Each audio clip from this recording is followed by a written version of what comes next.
Welcome, welcome, welcome, ladies and gentlemen, to another Patch Note show. It's 4.13. Hello over in North America, an hour earlier than usual, and hello to the rest of Europe, which is an hour early for most of them over here. Oh, yeah. AJ is joining alongside me today to break down the patch. It's 4.13, the mid-season patch. AJ, I guess the first thing to mention is, what is the big aim for the mid-season here? Mid-season, we always focus on balance. We also have a lot of big new features coming out this patch, and we're actually stretching mid-season over 3 patches this year. So 4.13, 4.14, and 4.15 are all going to have some extra new stuff that a normal patch wouldn't have, and there's going to be some surprises along the way. Okay, so 4.13 mainly focused on balance? Right. And we'll see as we get into that then. So we should start off with the balance and go. First of all, Project Olympus is the first thing we're going to talk about here. But for us to really talk about it, it's better for us to go to a video that we prepared a little bit earlier.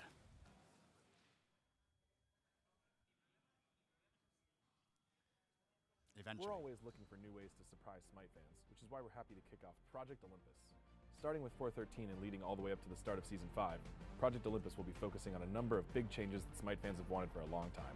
In this update, you're going to see changes to the Wisdom tab, the way you can queue, the way you can progress in the game, and a few more changes. So a really cool feature coming in called multi-queue. Players can actually join as a party or join solo, select all the matches they want to play. So if they want to play Conquest, Arena, or Siege, if they just don't know which one, select all 3 of them, you queue up, and then it'll sit there and try and figure out what the best match you have is, and then it'll throw you into that queue.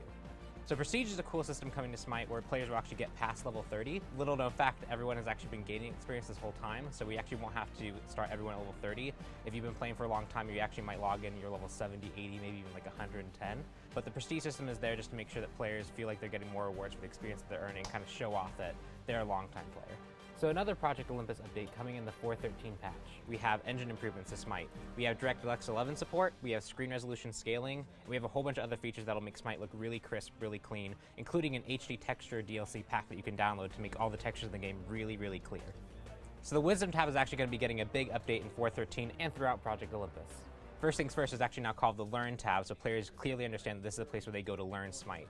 We have a whole bunch of updated short 30-second clips that will teach you about basic mechanics to longer form videos that will teach you about more complicated mechanics. So with the mid-season patch, one of the things we wanted to focus on was putting a little bit of polish on our Siege mode. We've gone back and improved the art on the Siege map with a focus on the trees. So now players will notice that the map will load faster and perform better. With Project Olympus, actually have a whole bunch of rank changes coming out as well that are going to improve quality of life. We have a new pick and ban phase that is going to be there to help players kind of plan what they want to pick and ban. We also have a new leaderboard update that will actually show the points that you've earned so that players can better understand where they are in the leaderboard and how the leaderboard works. And last but not least for this round of changes, we have the gifting of fantasy points. If you're a player who has a whole bunch of fantasy points accrued, or you just want to be nice to another player who was maybe a good sport, who really helped out the team, you can actually gift some of your fantasy points at the end of the match lobby through just clicking a button. Simple as that. As we continue to update SMITE, we want to make sure we improve the game in ways that you can enjoy both inside of a match and outside of a match. And we're really excited for this set of features. So I'm super excited for you guys to get your hands on it, and I'll see you guys on the battleground. To follow along with all the Project Olympus updates, head over to olympus.smitegame.com. And there we go, a nice little look at Project Olympus. Oh, yeah. An early look too. And is all that starting in this patch, or is it going to be over the next couple of patches? Right, so we're starting it in this patch, but not everything listed in that video is going to be in 4.13. Okay. Ranked is going to be in 4.14, some multi-queue coming a little later, a lot of things are 4.14 or later. Awesome. Yeah. So just to break down what you're going to get in this patch, we're going to see the DirectX 11 beta version, just to see how that's going to play out too. Right. And then on top of that, the high-resolution texture pack is also going to be involved in this. Yep. As well as the resolution scaling, along with, let me just check down here, so I haven't used a laptop today, so as you can see, it's on the fly, parallax occlusion mapping, and 64-bit client too. Yeah, all things that are going to make the game look better and run better.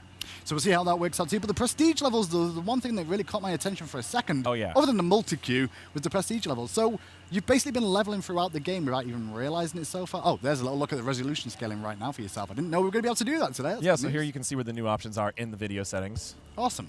So just go into your video settings, you should be able to change anything, mess around, see what works best for you, and if you can get some improvements. But the prestige levels, you can now hit 160 is the highest level. All the way up from, yeah, we went from 30 all the way to 160. And as you heard in that video, everyone's been earning experience the entire time. So people are going to automatically adjust when this patch comes out. Now, rumor is there's not many players who are max level. There's very few, under 100 that will be already max level, but most of us will be grinding a bit for it. That's across console and PC. That's across all platforms, oh yeah. That's crazy. I heard there's still some on PlayStation 4 who have actually already hit that. Oh That's yeah, what I heard. yeah, there are, crazy. yeah. Absolutely crazy. Next up is the Wisdom tab. Just to mention that again, you're going to see that turn to the Learn tab. Correct. And we're going to start off with tutorial videos. There's going to be a whole new set of tutorial videos, better teach you the game modes and roles, and then soon we'll be expanding that to a fully searchable glossary and even some more ways to learn the game. Okay. Well, next up on the list of things to talk about this patch is going to be the triumphant chests. Oh, yeah. Now, before you panic, I've made sure these are not your typical high-res chests. That's true. Because these are free, technically. So what triumphant chests are is a new win of the day kind of feature. So what you're going to be able to do is win up to 4 matches each week. That's going to give you 4 chests. And you're going to run, there's 4 tiers of these chests. Or actually 5, I guess. There's a triumphant. No, there's only 4. 4. As you win the matches, you'll be able to earn these chests, and you'll be able to get increasing rarities for increasing rewards. So these are really just added right on top of everything else. You're still going to get your login bonus. You're still going to get your win of the day favor. But you can also earn up to 4 chests a week that you can get really cool things from, specifically the unique team boosters that are hard to find, some emotes, avatars, and even an exclusive special skin that'll only be available through the system. Which is actually part of this patch, that's exclusive skin, which we'll get to later on. Yeah, we'll get to that later. Just so you guys know at home as well, one of those skins will be involved in that. But let's have a little look at the Triumphant chest system then. And obviously, you're going to be able to get as many, as you just play the game, you're going to unlock these chests and get better items. Yep, just keep playing and get up to 4 chests a week. Just keep going. Awesome. Next on the list is a couple of miscellaneous changes for you. We fixed an issue where God walking effects could be seen through Fog of War. And also, players will now be able to see all game mode queues when selecting the normal queue type. Those are some big miss changes. They are. That thing where you could weirdly see people's footsteps too far away now, that's fixed. Okay. And you will now be able to see all the queues on one screen, which I know the community's been asking for. Okay. And on top of that, next up is God bug fixes, which is just Kukulane, this patch, or Kukulin, fixed various description errors in his passive. Yes. Good job. Get his name right. At least, well, you don't have to cast him this week, you're lucky, but... Get his character right. Get his actual abilities right, get his text right, and then we can talk. Typos. Right? Yeah. I'm going to blame it on Fish. Yeah.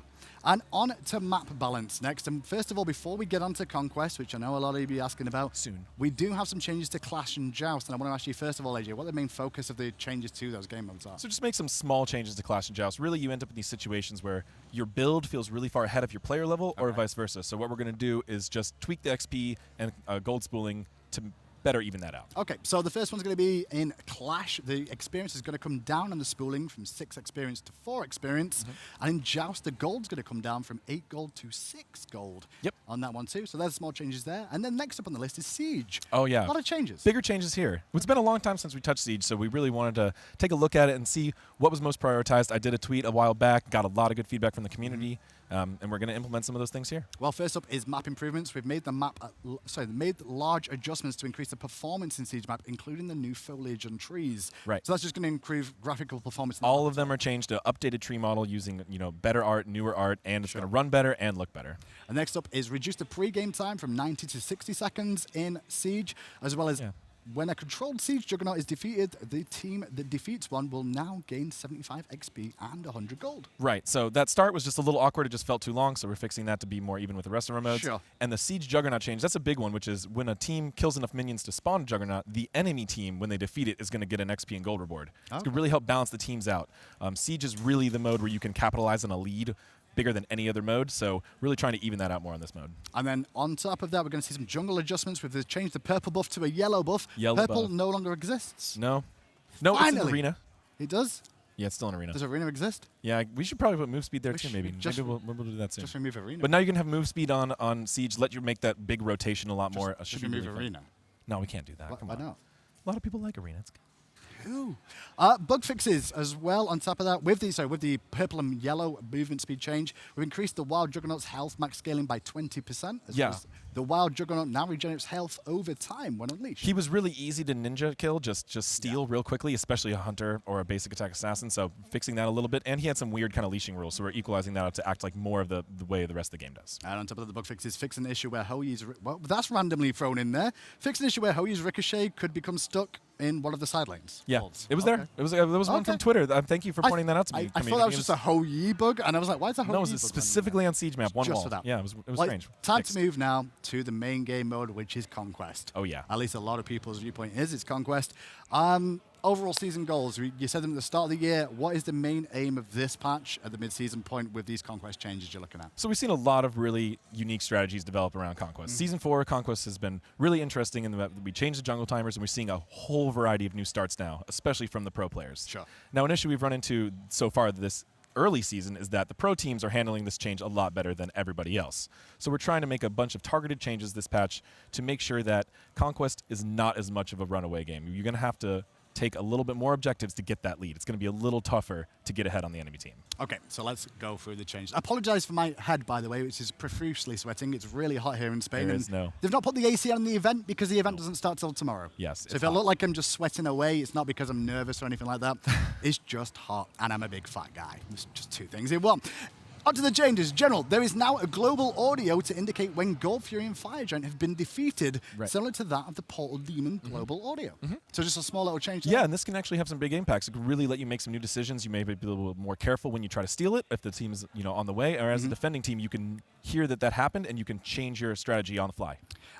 That is because the all lane minions are now going to be at 30 seconds. This is all the big lane one. minions? All 3 lanes, the minions will collide Finally. at the same time at 30 seconds. And not just that, though, with the minions, we've also got to do a bit of a change with the brute minion. It's no longer going to spawn until the 3rd minion wave. Right, so it's going to So put when that was it spawning? second wave. It was always second wave? Second wave, and then every 3. So now it's going to be 3rd in every 3. Wait, so it was second wave, then every 3 after? Yeah, that's now kinda it's 3, 3, 3. Right, now it's a little easier, and that tougher wave that could really push into the tower a little bit more is going to be a little bit delayed, so you have time to equalize out levels if your opponent got a better start than you. Okay, now in the jungle as well, we're going to see a lot of change to jungle in terms of experience here. What was the main goal of the experience jungle changes? So we really wanted to pinpoint on the camps that are contested, so the ones that both teams have to fight over, and just decrease the experience value. We really found that experience change is what causes that bad feeling of Snowball, where at gold advantage you can really play a lot of different ways. Okay. But experience is really tough to come back against. We're taking that down. So, jungle adjustments. Fire elementals. We've decreased the experience reward from 30 to 20, and we've increased the health of these from 90 to 160. They're the baby fire elementals. The elder elemental has also had a decrease in experience. Its reward is now going to be 80. It used to be 105. The Oracle is the next up, and that's going to have an experience reduction from 85 to 65. Mini Cyclopses, which are the babies either side of the buff camp, they're going to have a health increase from 90 to 160. Mid Harpies are going to have an experience reward increase from 55 to 58, ever so slightly. And Gold Fury experience decrease from 100 plus 10 per minute to 50 plus 5 per minute. Right. So a lot of experience reduction in a lot of areas. Right. And health scaling. Yeah, big changes here are minis are getting a little tankier to make it so assassins can clear them more effectively, but other classes will have a tougher time. Gotcha. And that experience is being brought down on all these contested objectives, oracles, fire elementals, etc. Except mid harpies were taking up just a little bit because you ended up in a weird spot between splitting them in mid lane where you end up like level 1.999. So just a little bit of experience makes that feel better, makes you hit level 2. And Gold Fury still going to give you a big gold reward, but going to give you a much less experience reward throughout the game. Sure. So the gold's still there, but the experience not so much. Really helps reduce So snowball. experience really coming down in the jungle a little bit and be a little bit more focused. That's true. Seems to be the plan. Tower adjustments is the next thing on the list. And what's the main name of the towers? Now, this is a big one, too. Towers, as you scaled up in power later game, you would get to these tier 2 and Phoenixes, and you would really just destroy them super quickly. So we're kind of actually making a big change here to give them a lot more health. Okay. Tier 2 and Phoenix will have a lot more health than Tier 1. It's going to make it a little harder to aggress. You're going to need to prioritize your comps that can really push towers if you want to do that quickly. And here you go then. The towers are going up, and the tier 2 tower is going to increase health from 2,000 to 2,500. We've also increased the health of a Phoenix from 2,000 to 3,000. We've also increased the respawn health of the Phoenix. It was 5%. It's actually going to respawn. It's gone from 5% to 25% there. And on top of that, the max health from a Phoenix when it respawns was 40%. It's now going to be 70% as well. Yeah, so really those Phoenixes just felt completely useless after they respawned. Really like nothing. So now they have the chance where you can actually keep them alive. You can actually defend them. You can actually make plays outside of your base and know that your Phoenix will take a little bit longer to kill. Okay, so those are the changes to the map so far, but I guess it's time to move on to like items and god balance too. First thing to mention is Relic time. relics. What's the plan, AJ? So we did relic upgrades in Season 4, and we want to expand on that in the mid-season. So what we're doing is we had a lot of relics that just had some cooldown reduction on them, and we wanted to give them a new component as opposed to just a cooldown reduction. So you're actually going to see most of the relics, not all of them, gain something new upon upgrading them, but you're going to see those cooldowns change to match their base. So a lot of them are actually getting cooldown nerfs, but you're also going to see some new effects, and we're going to actually just change a couple relics very much so as well. Well, let's go through them. From the top, Aegis Amulet, the first one on the list, it's no longer going to cleanse roots and slows.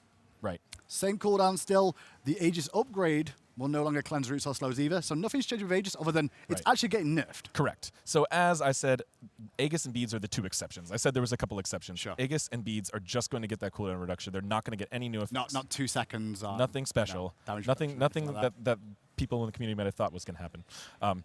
So they're just going to get that, and we're actually going to nerf Aegis here. And next on the list is Blink Rune. Now, Blink Rune at the base is going to decrease the cooldown from 120 seconds to 100 seconds. But the upgraded version is going to come down an additional 10 seconds from 100 seconds to from 90 seconds to 100 seconds. It's staying the same. Yeah, no, that one's actually being increased. My bad. This is, like I said, the cooldown nerf on the upgrades to equalize to the base. Blink Rune, 120 seconds to 100 seconds.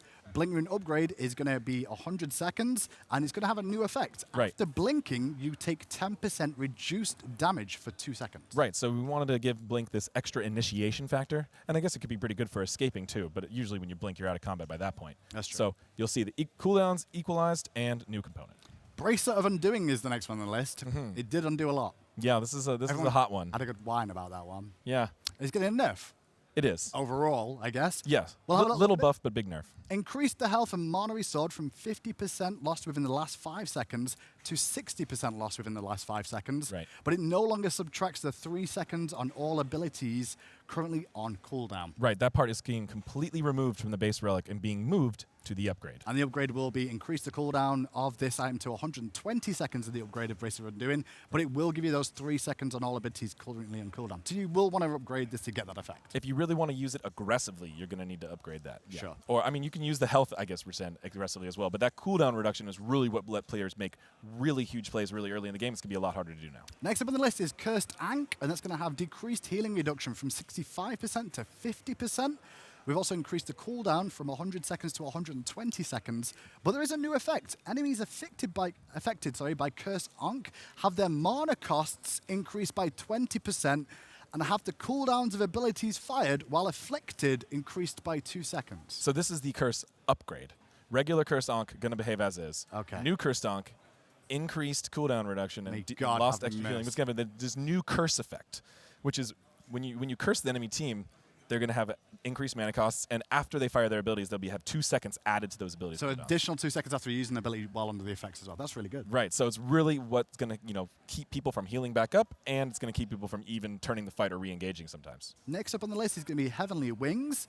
And what's the main... I'm looking at Heavenly Wings right now, and what's the main aim with Heavenly Wings? Big thing with Heavenly Wings is slow immunity. This was a very hot subject. We had some slowing relics and slow immunity, and this was a kind of a weird trade-off. But in the mid-season patch with these new effects that are completely unrelated to each other, we don't have this like heavy rock, paper, scissors effect. Sure. So this allows us to bring the slow immunity back to Heavenly Wings. So it will now be slow immune the entire duration of the effect.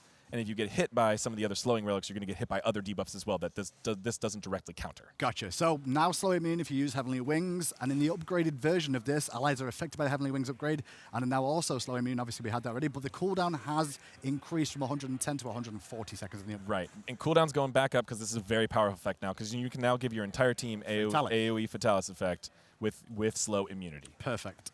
On the next on the relics is going to be Horrific Emblem. This one wasn't picked up too much. We'll see if it gets picked up now, because is this just on the base, the upgraded version? The base is staying the same? Upgrade. Base is staying the same. The upgrade is going to go from 90 seconds to 130 seconds. Match the base.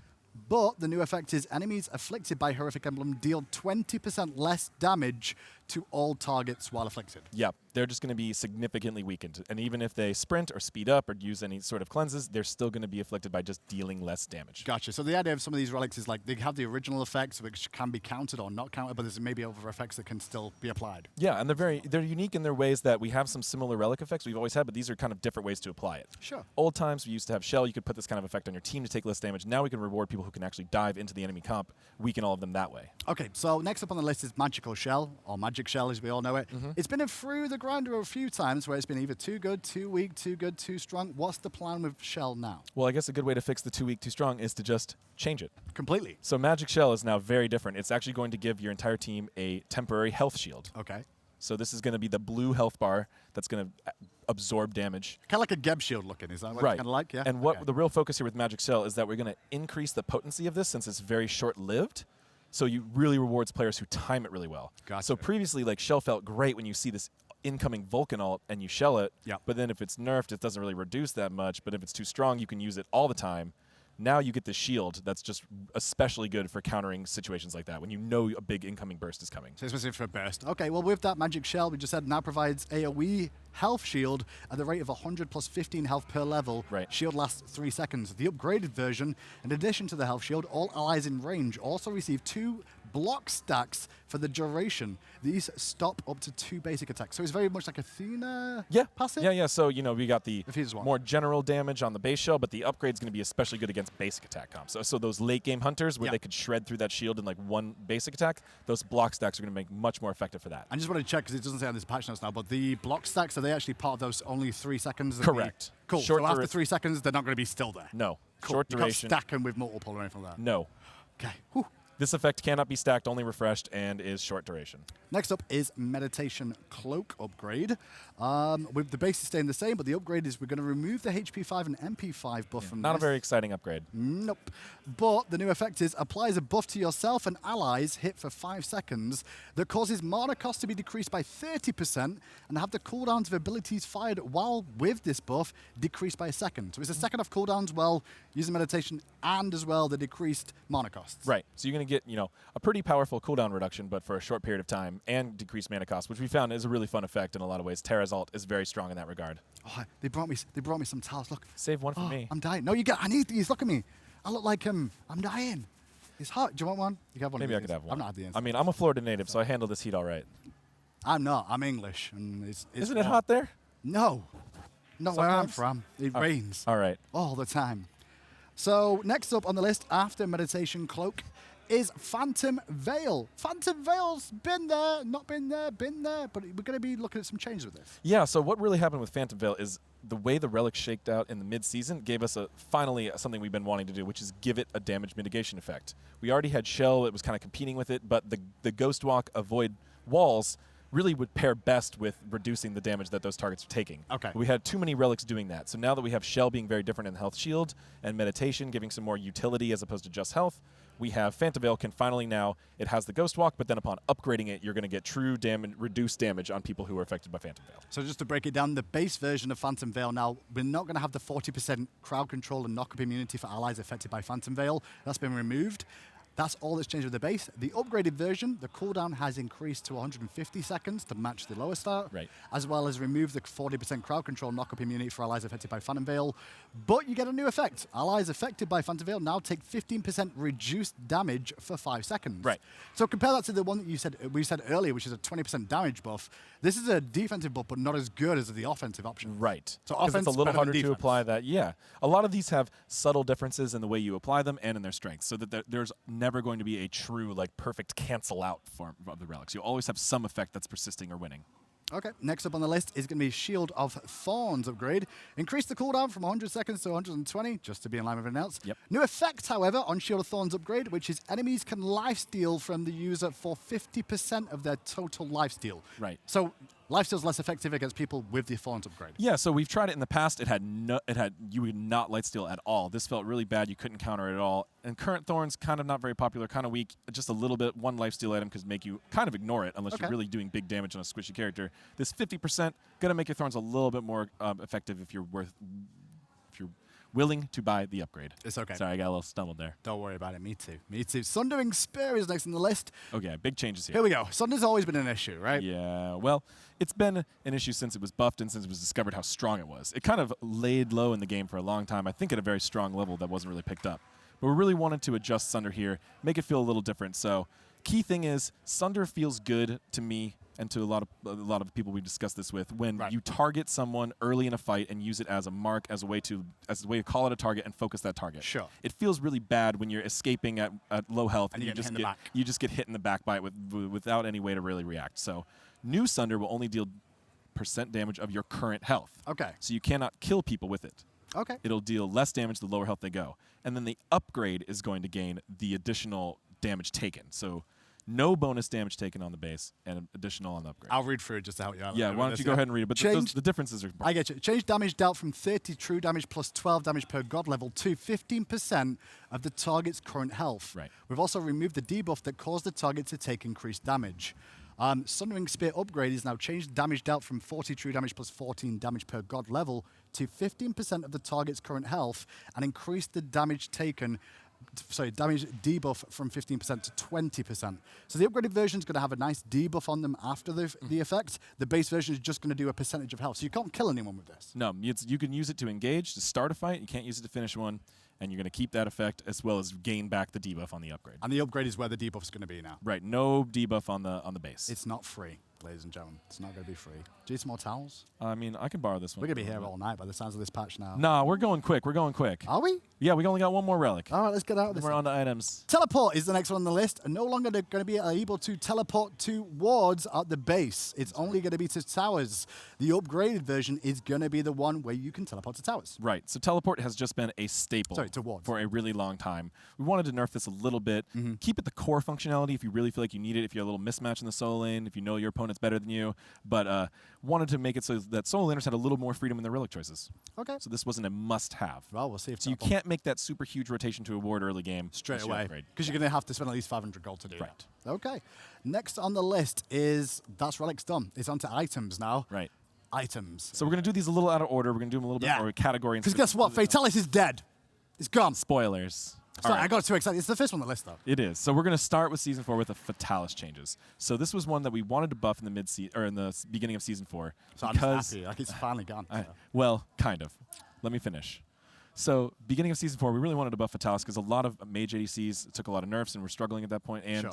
the basic attack assassins have kind of struggled for a long time. Okay. Unfortunately, along this buff, the hunters came in and completely abused the item. Yeah, they did. Yes. So instead of the item, Hasten Fatalist, is actually dead and gone. Right. But it's going to be replaced by a couple new items. Okay. We're going to have the Hastened Katana, which is going to be a more powerful version, only available to melee physical characters, assassins and warriors. Which is basically Fatalis. Which is basically Fatalis. It's Okay. going to give you very similar stats, except a little bit stronger, and the true Fatalis effect. And we're also going to have the Hastened Ring, which is going to be added to the ring tree only for mages, so the mage ADCs can use that. And it's going to have a time limited on an internal cooldown We'll get Fatalis through it. effect, which we're now calling Haste, by the way. It's Haste. going to be haste, no longer Fatalis. Right. So we have the Haste effect on both of these items, but only available to mages and assassins. And then we'll have a third item that will be given to hunters that gives them a stacking movement speed, but not as strong as the actual reduction of movement penalty. Okay, so Hastened Katana for you guys at home is going to build off the 1,000-fold blade. It's going to be worth 2,400 gold.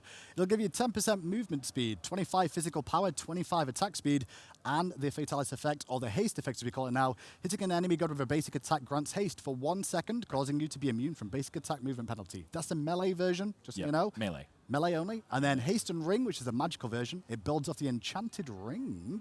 2,300 gold, 50 magical power, 25% attack speed, 7% movement speed, and the passive, hitting an enemy god with a basic attack, grants haste for 4 seconds, causing you to be immune from basic attack movement penalty for the duration, but it does have an internal cooldown of 30 seconds. Right. So every 30 seconds, you get 4 seconds of haste.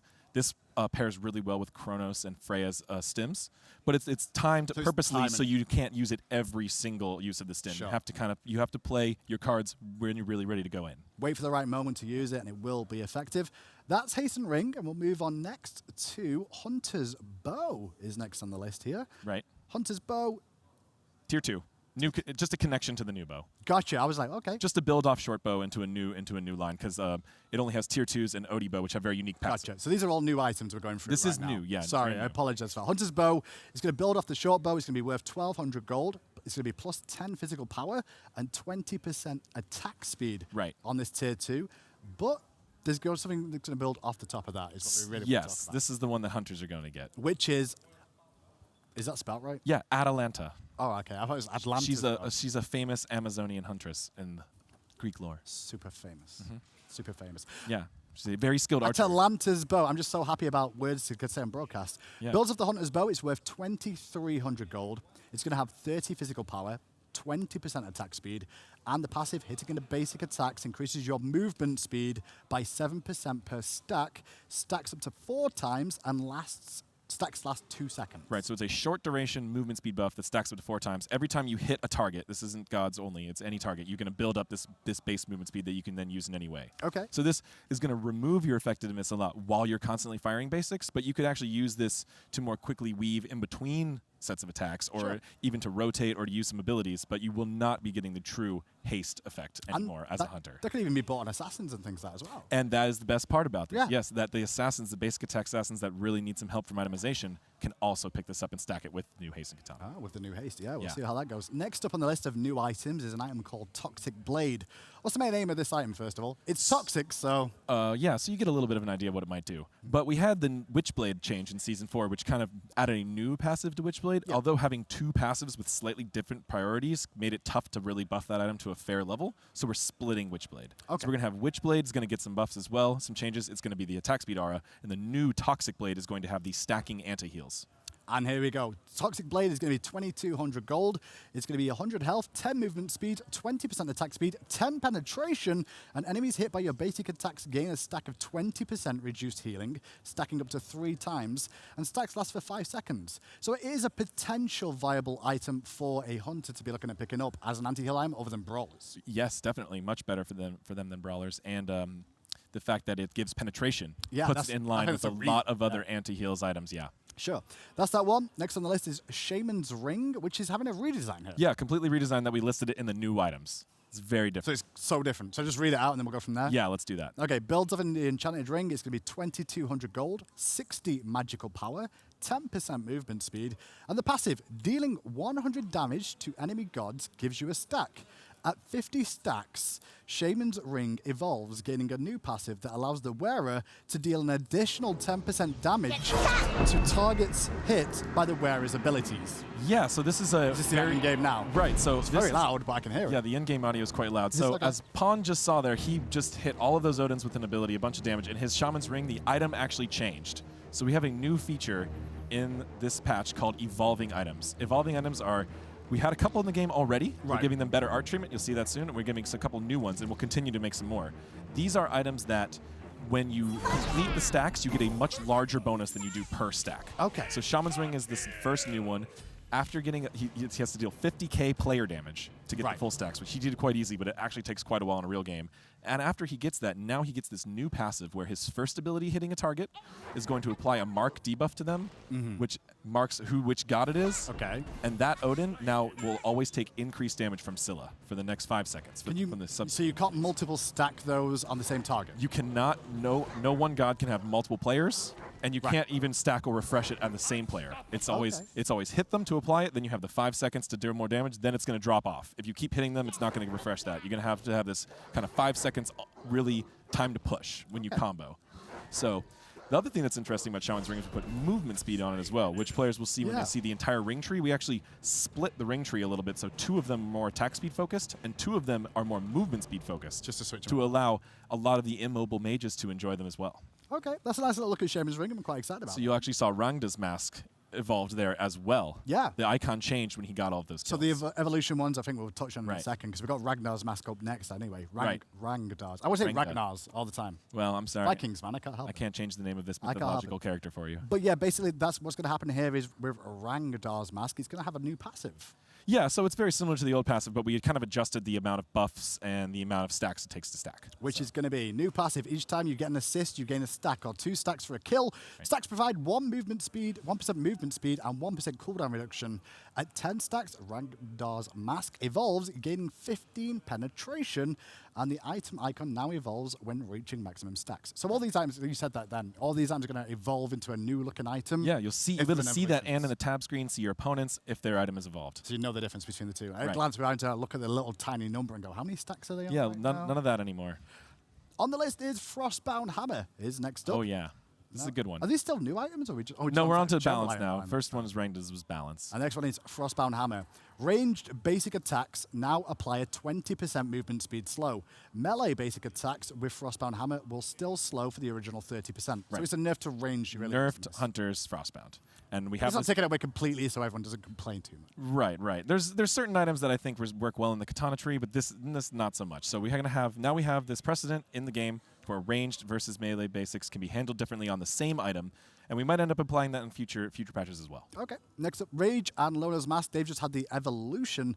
Evolves when reaching max stacks. The evolution icon is going to be in the game for They those. were the evolving items that already really existed. They gave you very little per stack, but you got a big bonus for finishing. So now you're going to see those items change their icons and new art as well. Looks really cool. Bomber's Mask. There's been a lot of talk about Bomber's Mask and like how many we see in games and how many we should see in games. Yes. What's the aims with the change to Bomber's Mask? Right, so we also have one change to Bomber's Mask for now. Okay. See how this goes. But you're right, a lot of people were picking up Bomber's Mask, more roles than you would think. Yep. So we wanted to bring it down just a little bit, specifically in the amount of healing you get from it, the sustain from it. It's something that the junglers will be clearing a lot of camps. They don't need the sustain per camp as much, but this might discourage some of the classes that take longer to kill jungle camps, going to take a lot more damage, might discourage them from getting it as often. Okay, so it decreased the healing from defeating a jungle monster from 15% to 10% is the only change there. So 5% decrease in the amount of healing you get from the jungle enemy camp, basically. Right.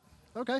Bancroft's Talon is next on the list. Yes, Bancroft's nerf, Bumba's nerf, Oh, you Bancroft's nerf nerf. Bancroft's. I'm really surprised by that. Frostbound nerf, Bancroft's nerf, Bumba's nerf. I mean, Bancroft's nerf is going to be cost is actually increased from 2,300 to 2,400 gold, and the reduced base lifesteal has come down from 20% to 15% on the item. just a little overtuned item. Next on the list is going to be Dynasty Plate Helm, decreased the physical protections from 30 to 25, and decreased the penetration from 15 to 10. Yep, just a little overtuned item, and we're giving mages a bunch of new options. Oh yeah, I can hear it too. The party's giving going, mages boys. some new It's options early. with the new mobility rings, so just wanted to kind of look at this one, take it down a notch. There's no one in the venue, by the way. I just want you to know if you can sound hear this testing. through. Sound There's testing. no one here. They're pretending they've got an audience right now. It makes me feel good about myself because I hope I get an audience tomorrow. Yeah. Celestial Legion Helm is the next one. It's going to have a new passive on Celestial Legion Helm. Every 2 seconds, you receive a stack of 10 physical protection. Stacks are removed upon taking physical damage from gods. Stacks can only be gained after not taking physical damage from gods for 5 seconds. Right, so this is a complete redesign of Celestial Legion Helm. Yeah. So new passive, out of combat. After you're out of combat, you'll quickly start gaining stacks of physical protection, and then as you take instances of physical protection, that'll drop off bit by bit. Okay. And we get a lot of talk about crit protection and things like that. We're just really trying to reinforce that good physical protection items are the best defense against crit. So this you'll be able to get an exceeding amount of it. And we'll see how well it works out with that too. Vampiric Shroud is next on the list, and Vampiric Shroud we've not seen for quite a while, Pompon. That's how in habit Pompon's I am. here in spirit. Poor Pompon, he's in the back. He's But here. one thing we do have Thank you. is we've actually got at the same time, like we've not seen much Vampiric Shroud. We've seen a lot of Soul Stones, we've seen a lot of Sands of Time, but Right. no Vamp Shrouds. So we're looking at trying to bring it back, basically. Yeah, exactly. So they all those mage items have very clear roles, and unfortunately, Vamp Shroud kind of fell in between. So we're refocusing it to make it much more clear as the sustain option. So it's If you looking want at sustain. If you want some power and some sustain, that's where it's going to come from. If you want to be a little tankier, a little healthier, keep your health pool up, you're going to have to manage your mana a lot better if you're using Vamp Shroud. Whereas Sands of Time mana and then Soulstone really burst. Okay. So here's the changes for Vampiric Shroud then. We've added plus 10 physical protection to this. We have removed the 4% magical lifesteal that was being given from Vampiric Shroud though. And as well, the passive, damaging enemies with an ability restores 6 health and 3 mana, can only trigger once per target per ability. So it's not on killing the minion Right. anymore. It's on actually just dealing damage. It works much more like Death's Toll does, Yeah. except for mage abilities. So you can walk up right now, you can hit the whole wave with one ability and get 6 triggers. Yep. Per ability. That's kinda cool. So you multiply that by 3. That's how many you get. So the health is good on the burst option for the abilities there, and a little bit more survival. And that physical protection is very strong early game. Oh, I can imagine. I like some lanes. Could see that back in the solo lane for some of the Guardians. We'll see. Ancient Blade is next on the list. That's going to have an additional, it's been added 50 health to this item, as well as decrease the attack speed from 10% to 5% on Adventurer's, Ancient Blade, I should say. Right. And then Adventurer's Blade, we've decreased the health from 150 to 100 and removed the 10% attack speed. Right. So really what we're doing here is you're going to see this split in game where the Ancient Blade tree is going to upgrade into Winged Blade and Relic Dagger that are going to be more tank focused. And on the other side, you're going to have Witch Blade and Curse Blade. Which Hey, are gonna be Hindu. Witch Blade and Toxic Blade, which are going to be more Hindu. affected for, or I more heard you effective missed me. on, more effective on hunters. Okay. Yeah, I'm actually Hunt- talking. What's up? Hunters. And, I heard you. Pawns live? everybody can hear you. Yeah, I heard you. Oh, You missed God. me. You mistook AJ for me. I thought. Hi, Pon. I thought I was only hearing you. How's it going? It's going pretty good back here. I'm getting ready for some of the God balance. I didn't notice that when you actually opened a chest earlier on, you got an emote out of it. It was one of the emotes you probably were supposed to show on stream, right? Yeah, that's probably supposed to be the one I showed on stream. Oh, yeah. He got the new emote. Oh, I Look, saw give it. me my one poke at you for making a mistake on the stream. Spoilers. I just destroyed you already. You came on the air for Yeah, a it second. hurts. No, that's cool. Join us, Pon Pon, and help us out. We missed you, Pon Pon. I'm sweating cobs over here. Adventurer's Blade is there. Cursed Blade we've removed from the game, though. That's the tier 2 of Witchblade. So that's just Gotcha. gone. You're Okay. going to have it upgrade directly, or you're going to have Adventurer's Blade directly upgrade into the split. Okay. Well, we mentioned this earlier on about Witchblade changes because AJ was already here to Right. talk about that. So this is now going to build off of the Adventurer's Blade. It's going to cost 2,050 gold. We've decreased the health on this from 200 to 100. The increased attack speed from 15% to 20%. We've added 15% lifesteal, magical or physical on this, by the way. Right. And the time aura we've done enemies within 55 units have their attack speed reduced by 20%. We've removed the passive that stacks healing reduction debuff onto the new item. Right, so you're going to see some change stats here to make this item a little more effective towards characters that actually want a basic attack. Okay. So this is a really good, strong counter item. If you're a warrior wanting to counter an enemy hunter or another warrior that needs to rely on basic attacks, or even a hunter versus hunter, you could really use this in a very lot of interesting ways. Okay. Wing Blade is next up, and all we've done to Wing Blade is remove 10% attack speed. Yeah, slight nerf to Wingblade. That attack speed wasn't super critical. The item is still extremely powerful. That passive is amazing. So a lot of people thought that this item needed a nerf. This is the form we're doing it. Small change there. Okay. Relic Dagger is next on the list, and what's been the idea behind Relic Dagger? So Relic Dagger really just kind of spicing up the passive. We're keeping the theme of the item alive, but we're changing the passive from percent reduction to a flat 30 seconds reduction on relics. Okay. It's just going to be the item that you can really use if you want to use your relics a lot. So for I think you guys it at supports home- really cool combos to use with those AoE relics. Just so you know, for the Relic Dagger, it's going to be 1,850 gold. We've increased the health from 200 to 250. We've removed 10% attack speed, and the new passive, your relics receive 30-second cooldown reduction, just flat 30 seconds. Just 30 seconds subtracted as soon as you fire a relic if you have the item. Going to be interesting for Yeah. sure. We'll see how that works out. We'll see a lot of horrific emblems now and some shells and Still going with items here. These items are non-stop, but these ones are going to We're getting close. speed read through the next couple of few just to make sure we get there. Demonic Grip increased magical power from 60 to 65, decreased attack speed from 20% to 15%, added 7% movement speed. Right. Talcon's Ring decreased cost from 2,800 to 2,700, decreased magical power from 80 to 70, added 10% movement speed, reduced 20% attack speed. New passive: every time you deal damage with an ability, you gain a stack of 20 power up to a maximum of 3 stacks. These stacks last for 5 seconds. so this is refocused into an ability item. Right. Previously, it was an attack speed item. This is part of the split. You're going to see Telkines and Shamans on the ability side. They're going to have power and movement speed and ability-related effects. And you're going to see Demonic Grip and... I'm blanking on the other one right now. But on the other side with more attack speed. Right. Okay, we'll see. With that, Telkines. Next up is Enchanted Ring. Decreased the cost from 1,400 to 1,200. Removed Yeah, tier 15% twos, attack tier ones. speed. Added 5% movement speed. An Emerald Ring as well. Decreased cost from 650 to 600. Removed 5% attack speed and added 3% more movement speed. Right. I'm just checking the battery's about to die on this. I can see it going. The laptop's dying too. Well, then we'll be in Just trouble. like the heat. It'll be fun. Emerald Druidstone. Decreased cost from 700 to 600. Increased the magical protections from 10 to 20. Decreased the magical power from 20 to 10. Wardstone. Decreased cost from 1,450 to 1,350. Decreased magical power from 30 to 20. And added 50 health. Yep, tier 2s, tier 1s. And Voidstone.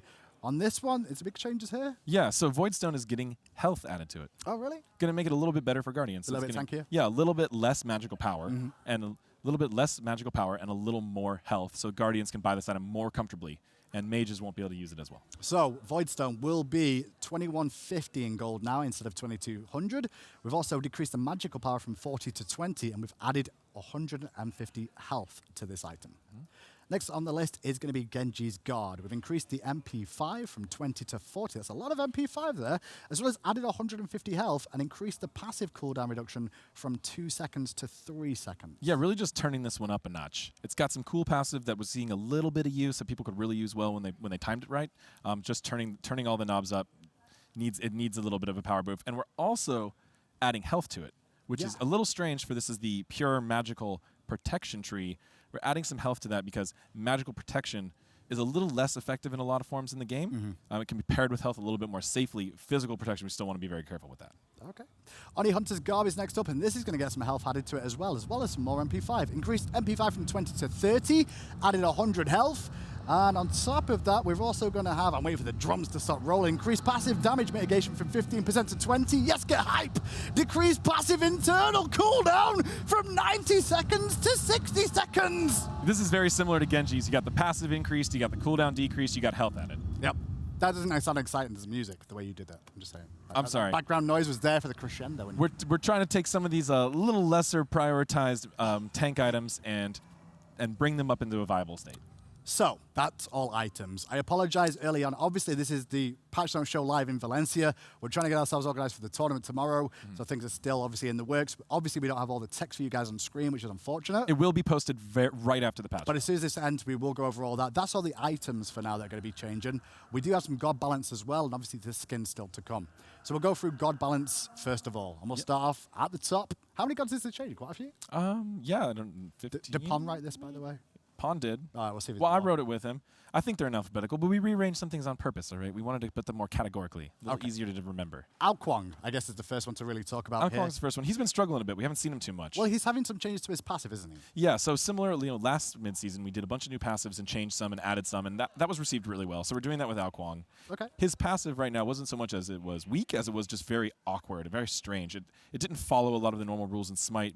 He had to sheath his sword before he gains the charges, which didn't directly coincide with combat, and he could accidentally break that, and then he would only get it on a couple abilities, and he'd have to disengage for a really long time. So we're just doing away with that and giving a brand new passive where he's going to gain permanent stacks of magical power and magical lifesteal every time he successfully executes a god in his dragon form. Okay, so the first thing to mention then is going to be his base stats on Ao Kuang. We're going to increase the mana from 200 to 240, increase the mana per level from 36 to 38, increased MP5 from 4.5 to 4.8, and increased MP5 per level from 0.2 to 0.41. And as AJ just mentioned there, the new passive King Sword, each time Ao Kuang successfully uses his dragon form to execute an enemy god, he gains a stack that increases his magical power and lifesteal.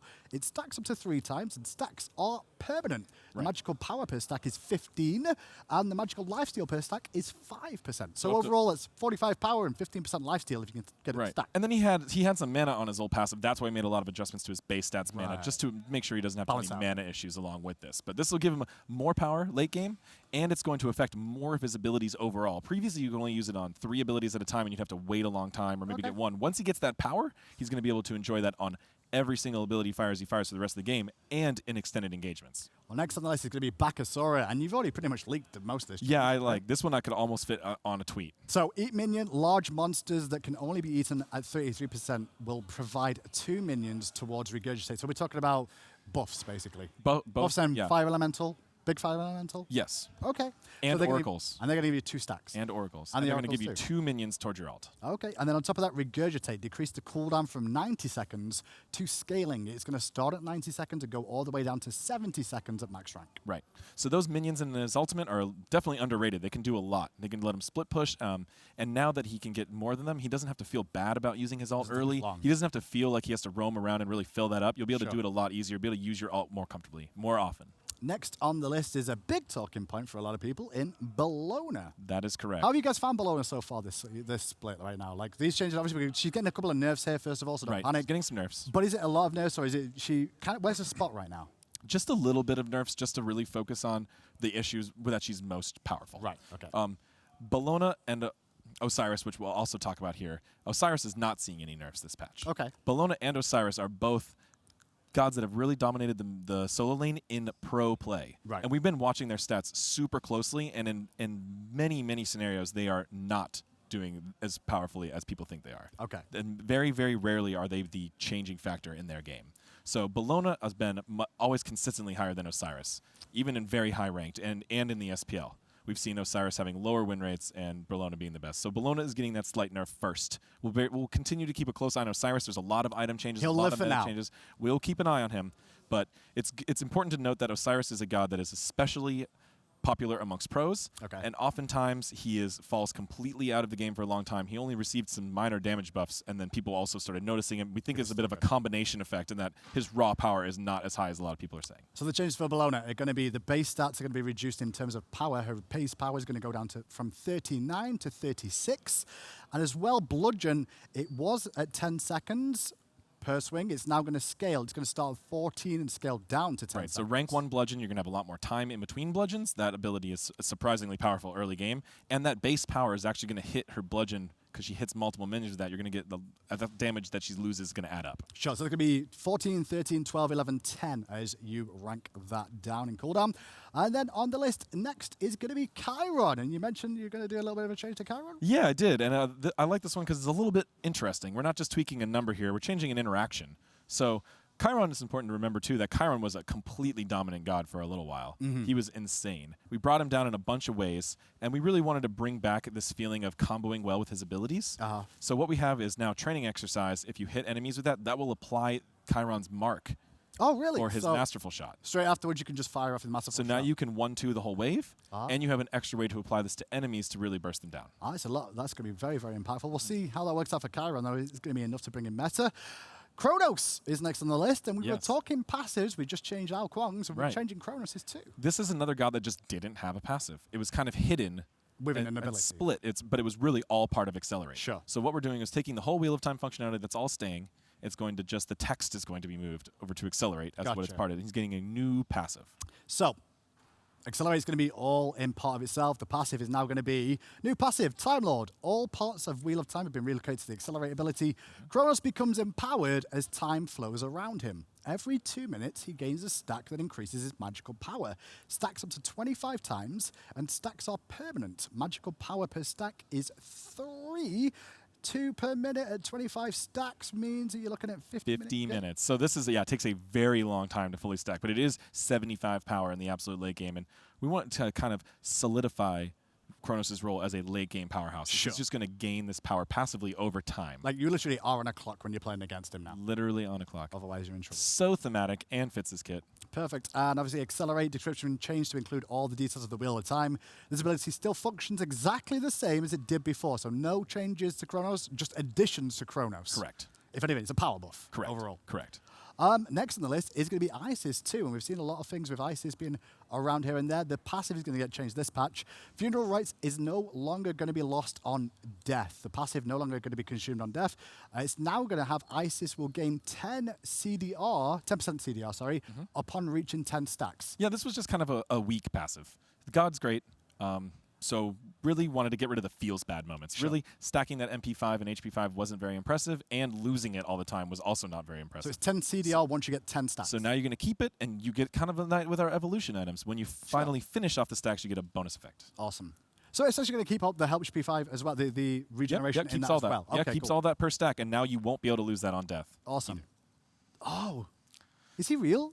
Kappa. The meme god? Kappa, Kappa, himself. Kappa. I Kuzumbo. love the memes that people have been making. Keep photoshopping, kids. Well, I don't know. If you keep buffing him, then eventually he'll become a meme for a different reason. But yeah, well, whatever. It'll still be fun. Buffs for Kuzumbo. Nene Kappa. Targets hit by the throw Nene Kappa are now slowed by 20%. Right, important. Is that a direct hit? That is well, you can projective bounce it, but but I mean, it is it's the gonna hit hit of the projectile, not the basic attack of the minion. That's the key thing there. Sumo Slam as well. We've increased the turn radius, allowing for sharper turning circles within the Sumo Slam, as well as the cooldown has been reduced. It used to be 16 seconds flat. It's now going to scale down from 16 down to 12 seconds.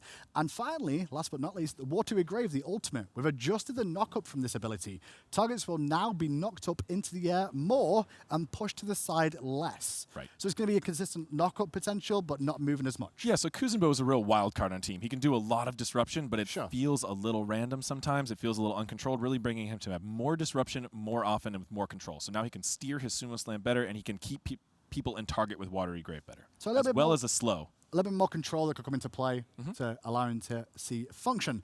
Next on the list is going to be Naja. I don't know anything about this change. Oh, this is a hype one. Is it? Oh, yeah. I'll read out then. Wind Fire Wheels. Enemies hit by Wind Fire Wheels now have additional 0.25 seconds after the hit to use Purification Beads and avoid the ability. This matches the current animation more accurately. Right. Enemies hit by Naja will not be able to fire beads on their way up into the air. If you miss the window to escape, you will have your beads protected to be used later. Right. It's about time. Well, it's a more complicated issue than it sounded. I'm sorry. But we did fix it. So now that animation where it looked like you weren't flying up into the air yet, but you had been hit, you can still beads during that. Right. And then once you're already in the air, and there's at this point, beads will not help you. There's nothing you can do. It's a complete waste. We're actually going to silence your beads very shortly, temporarily, so you don't get that issue. Okay. So if you find yourself ulted by Neja and you can't fire your beads, it means you missed it.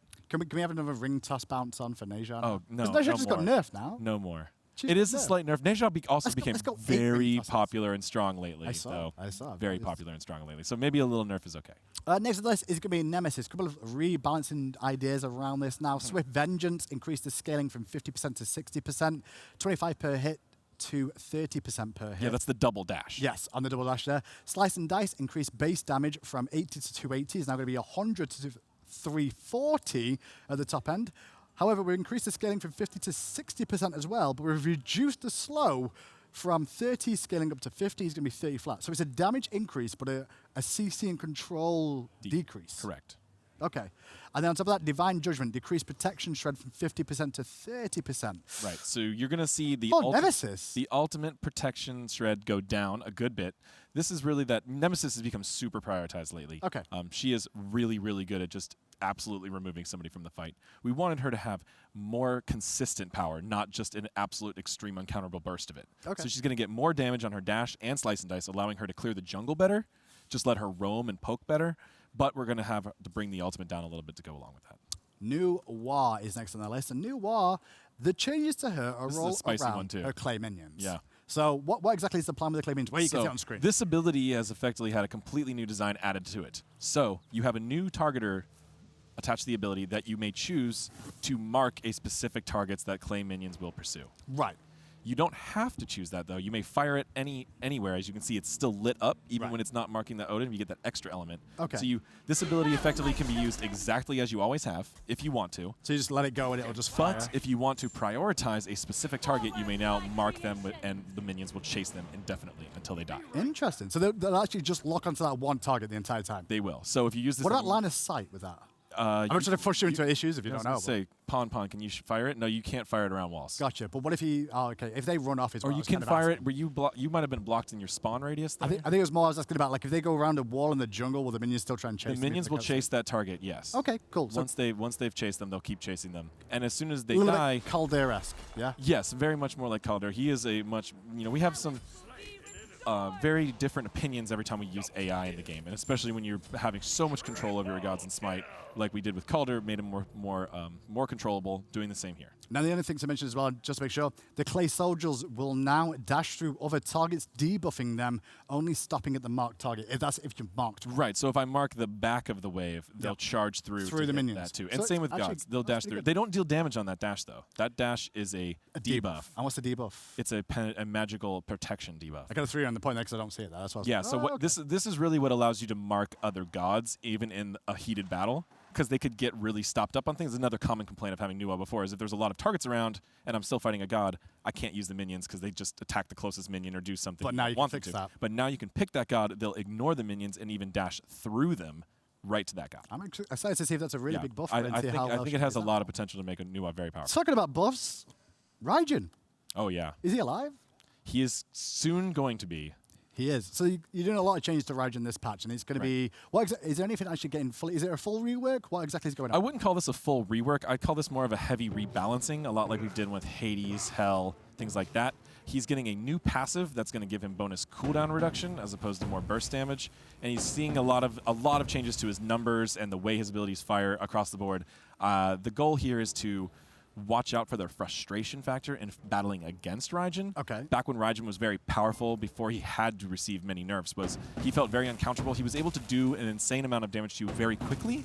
So we're trying to look at his kit and really separate his utility from his damage to make you make the choice, as well as make his damage take a little bit longer to absolutely unload. Well, while Pompon shows you on the screen a little bit of him dancing around, I'll quickly read out some of the stuff. The passive, for every 5 abilities cast, Raijin reduces the cooldown of all abilities currently on cooldown, including the one just cast, by 1 second. Right. And on top of that, Percussive Storm, which is the one, I believe. What we've done with this, we've adjusted the first 2 shots to now travel down the center of the targeter, and adjusted the last 2 shots to be closer to the center of the targeter. We've increased the shot radius from 3 to 4.5, and we've also increased the range from 65 to 70. On top of that, it's also going to have a damage increase. It used to be 25 to 85 per shot. It's now going to be 35 to 95 per shot. And decrease the scaling from 30% to 25% per shot. And decrease the cost from 80 to 100 is now going to be 50 to 70. A lot of changes. And then Raiju now deals its damage over time. Maybe we shouldn't even read all of them. There's so many. Die. Yeah. Raiju, I'll speed read it Or now, guys. if you skip the numbers and just say the increase, decrease, maybe. All right, cool. Increase the damage on Raiju's from a flat 60. It's going to be now a dot damage, I guess is the best way to put Right, this. and this was part of that burst. So now you can see these. Ooh. Yeah, they're all dotted. So it takes a little bit longer for Raijin to get that damage off. And we reduced the scaling from a flat 70% to 13% every 0.5 seconds. Now applies a 15% slow to the mark targets as well Right. with Raiju. More utility. So it's got a little bit more utility in this, and the cooldowns come down quite a bit as well on this. Obviously, you'll see this in the full patch notes too. Apologies for this. Thunder Crash is now targetable until he fades away to his new location. Right, so that whole warm-up now, he can still be damaged.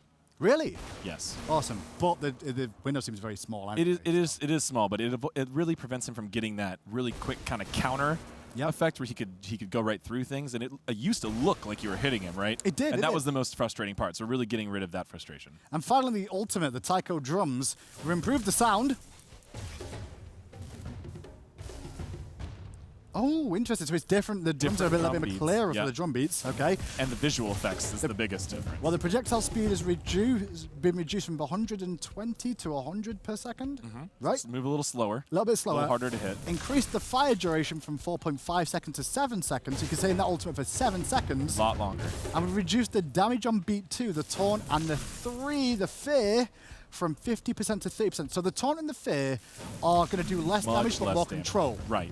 Previously, one of the issues that you had frustration with Raijin is he could taunt you 3 times from long range and still do an insane amount of damage. Yeah. Now if you want to do the big damage on the skill shot, you really got to focus on that drum beat 1. If you want to do more control, you got to go to 2 and 3, but you're going to lose a lot of damage. And there's a lot of time for you to be able to hold that ultimate. 7 seconds is quite a long time in SMITE for you to be able to stay in that immunity ultimate. Potentially move around a little bit slower, obviously, but then, pick those points wisely with the shots. It's still a good time to kill him, That's true, yeah. But it does let him set up if he wants to really wait for someone to combo to go for the damage, or if his team wants to make a call about who he can CC.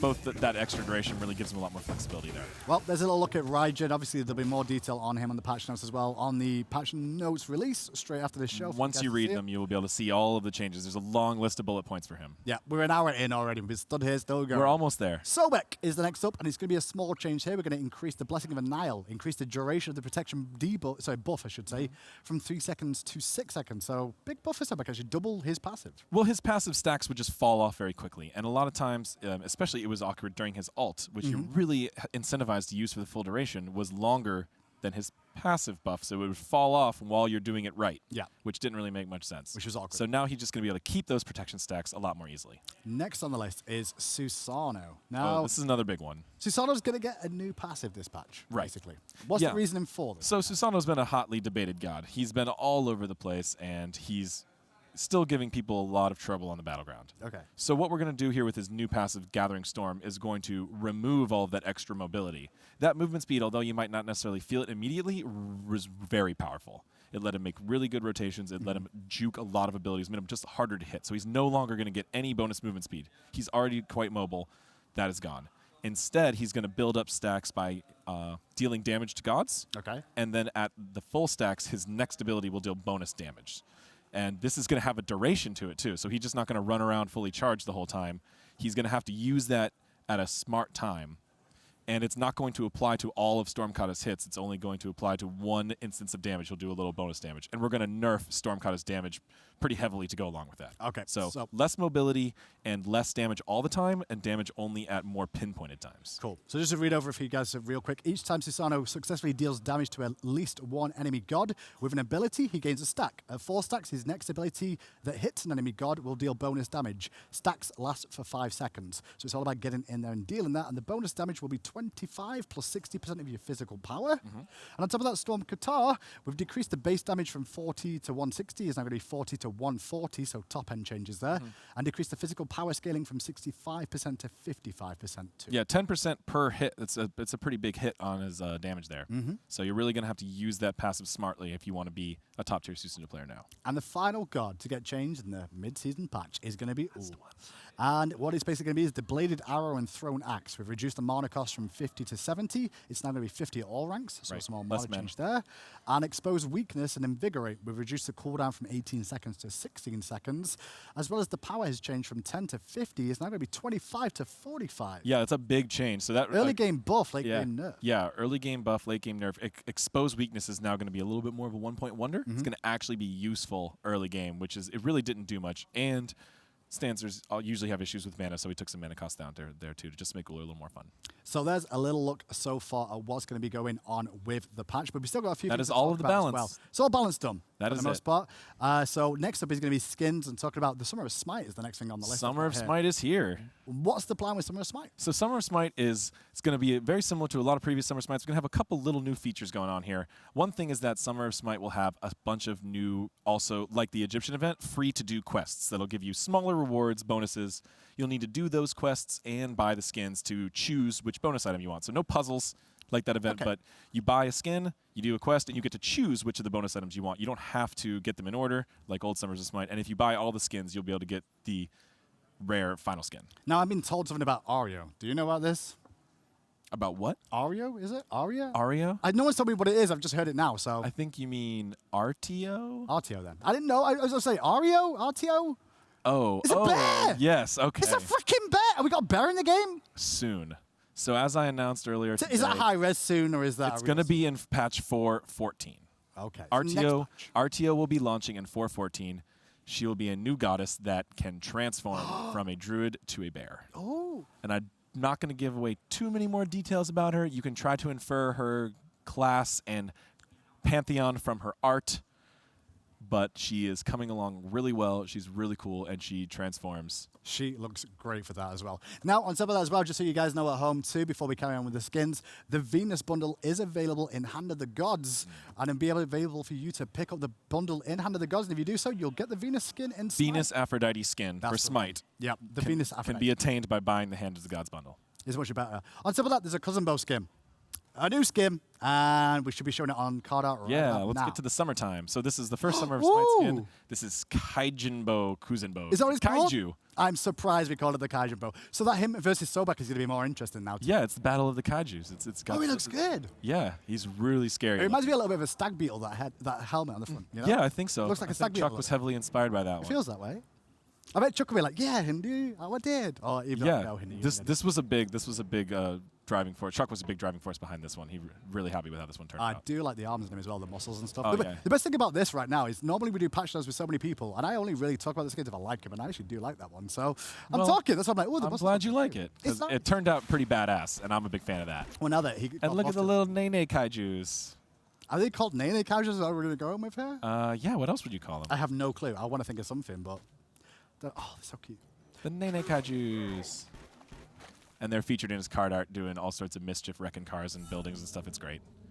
So I love the fact that the Nene Kaiju actually it gets changed too. There's the shield spikes for you guys at home too. And then we're going to have the Sumo and Slam. his spikes actually that pop out on the shield spikes are a different shape, more like that kind of curved beetle shape. It looks really cool. Okay, we can see what actually we can see Watery Grave. I just thought, is that going to be in the patch for now? We can see it, the actual changes to it. Yeah, you Awesome. will. You'll see the people don't knock as far away. It's more up. There's still a little bit of a way, but it's But you can still mostly juggle up. them a little bit better. You can I juggle guess. them better. And put it in that way. Okay, well, so let's look at Beyonce see a little bit of an earlier look at Cousin Bo in game as well as the skip. He does have a voice pack, I believe. So let's have a little listen to that voice pack.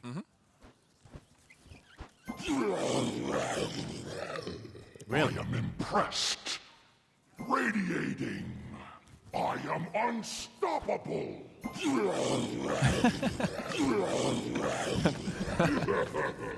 That's great. One stop, and you are dead. How do you communicate with a kaiju at 10,000 fathoms? Drop him a line. Tina. Yeah. Shout outs to Tina. It's all right. Wish you could be here. It was on focus. It was on point. It was It was. It was good, but it was still bad. It's still cringy. Right, but it fits the skin very well. As per usual. And I like that nice, deep, echoey voice. He actually sounds like a giant monster. It's awesome. Well, there's a little look at Cousin Bo. Next up on the list is going to be Foxy Lady Daji. This is your second Summer of Smite skin. There are only 2 Summer of Smite skins in this patch. There will be more in future patches. So these are actually going to be part of the Summer of Smite bundles, right? That you're going to be able to get. Cool, awesome. Let's have a look at that in game then, because she looks fantastic there. Yeah. Oh, look at the high-res car. High-res car. We just got saw the high-res car. Wow. Dodgy logo in the background, which you'll see soon. This is kind of along the theme of the Rocca Bologna. Yeah. This is a really cool outfit. The artists really like how this worked with Dodgy and her tails. I like the jacket Yeah, too, she looks really cool. She looks really good in game. I do like everything about the model for the most part. I mean, everything about the model. Yeah. I'm sure you do. I'm sure you do. Oh, what was that jump?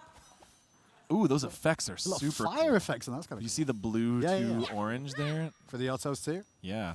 Let's go for the abilities. I need to learn these. It's flame hands is what I'm calling this one right now. Sure. I'm still learning the abilities. Horrible burns, Hindu. Flame hands. Flame on is what I'm going to go with that. And then 1,000 cuts of needle death. You got it. I just made that up, but I guess I was close. It's 1,000 cuts. Is it really? 1,000 cuts. There you go. Sometimes it just osmosis. I get things for osmosis. Well, we also specifically pick names that are Okay, next one's heard of before. teleport and All right? kill. Specifically. It's a hard one to say. Teleport and kill. Teleport and kill? No, that's called Trickster Spirit. Close That's enough. a trickier one. Close enough, though, right? That one's a bit of a stretch. Okay, now, giant pole of doom that pulls people to their death better than Ares. The Powwow. That's exactly what I said. That was, you were close. I was really Look at on it's the the money. neon dodgy Oh, that's good. from the card art. It's like a jukebox. Did I hear? I thought I heard the music. Do that again. I'm going to shut up now. Go on.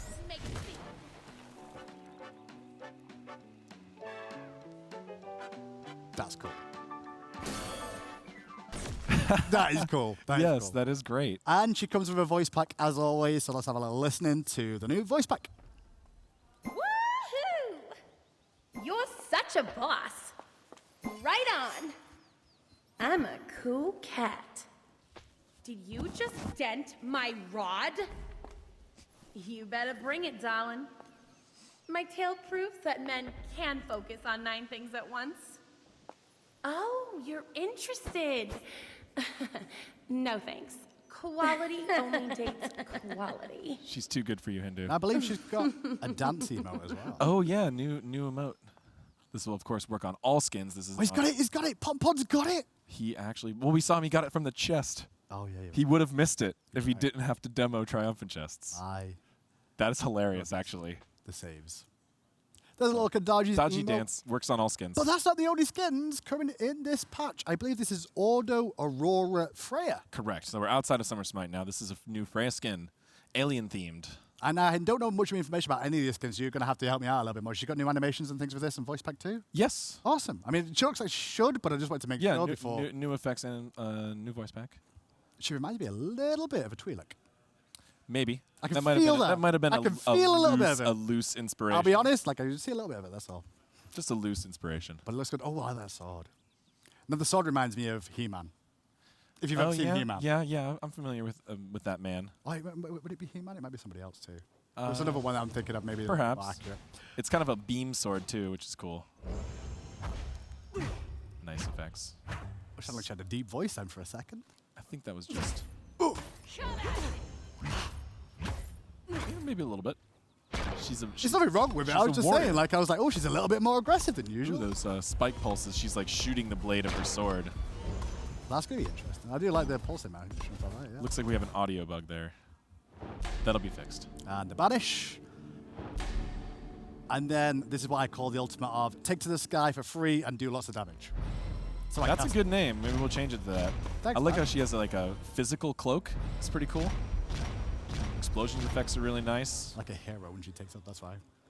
Makes sense. Oh, that's a sweet jump. the jump is That's dope. an Oh, it's S-tier. nice and slow. It's an S tier jump. I don't know. Jing Tens is really high up there. It's very similar. Jing to Tens and Shinten's. Ares are up there. But yeah, you're right. It's very similar.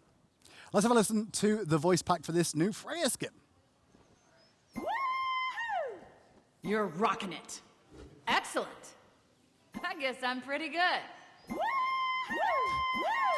Pom Pom related woohoos. If it comes to it, I will kill you. Thanks, Pom. Come on, do your best. I'm trying. What goes faster than the speed of light? Me getting out of there when I first saw your face. Oh, savage. Wow. rude as is. Still a couple more skins to go, and the next one is, this is the one in the chest. This is head over heels Cupid. Head over heels It's Cupid. kind of a play like when we did Derpules. I mean, it just looks like Cupid. Does it now? Yeah.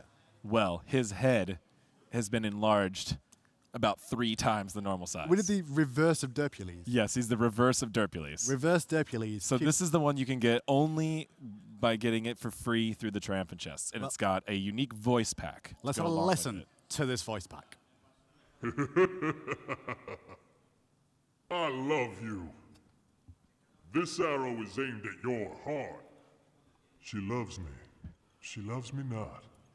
Oh yeah. There. She loves me. Have you ever been so in love that you feel like your heart will explode? Do you want to be? Ready or not, here I come.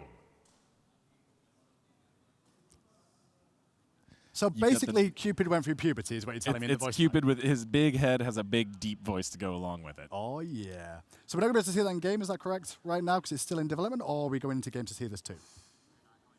We're not going to games to see this right now because it is still in the final developments, but this will be available, I believe, in the next patch. It'll be available in 4.13 through the Triumphant Chests, and we'll And I guarantee tweet out it, some we'll videos tweet about this later, and show some yeah. videos about Yeah. this as soon as we But get it's it ready. hilarious. It's reverse Derpules. It's a great. I mean, just with the voice alone. I mean, Those of you who thought that Cupid's head was big already, you have not seen anything yet. Well, next up is Warden Kernanos is on the list.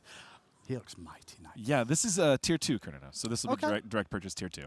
He's got a really cool set of wooden armor attached to him. That is nice. It feels like it suits him as well. Yeah. Literally, like a suit. So this is obviously a tier 2, so the abilities don't really change that much, but we can still see what the Shifter of Sands seasons look like in it. Yeah, we can. Shifter of Sands, I said that for a minute. Shifter, yeah, well, that's close. We have one of those. I know, that's why I got confused. And I guess they're kind of similar, you know, Beast Man. I guess to an extent. Yeah, Hunters.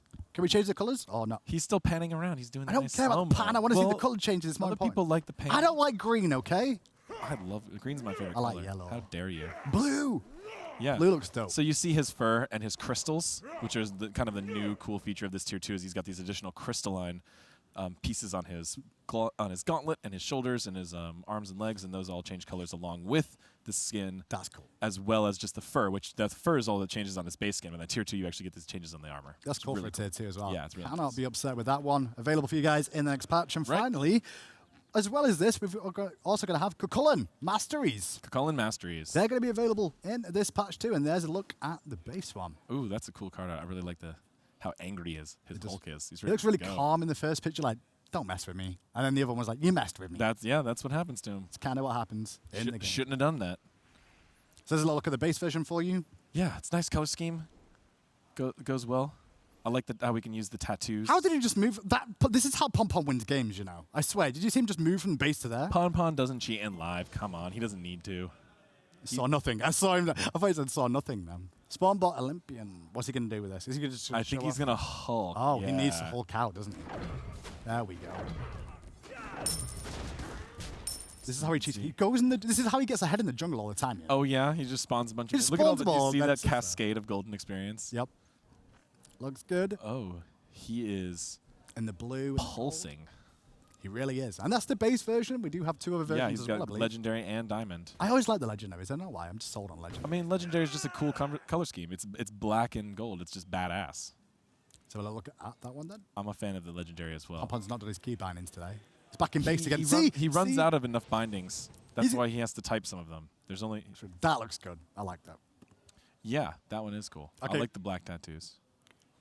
Really nice looking there. Pompon rage out for us. Parallax. Oh, so by the way, we can see a little example here of the parallax occlusion that we talked about. Oh, see how the stones really look like they have depth between the cracks and they really jut out of the floor? That's what that is. So you can turn that on in the new graphics update and see that.